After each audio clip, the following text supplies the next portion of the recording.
है दोस्त, पानी कमती हो गया। कल परसों काफी ज्यादा था ना पानी, यहाँ पे देखिए काफी कमती हो गया। करंट भी बहुत, पहले कल परसों का आया था, इतना ज्यादा करंट था।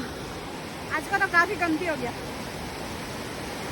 हम लोग नदी पार करके आ गया यहाँ पे, नहीं तो वहाँ पे हम लोग नहाते रहता था। तो आज दोस्त का साथ वो ऊपर तरफ जाएगा, जाके देखते हैं ऊपर में कैसा है नज़ारा। देखिए काफ़ी खूबसूरत है। पसीरत का मौसम ऐसे गर्म है ना, तो यहाँ पे देखिए नदी पे आया हुआ है।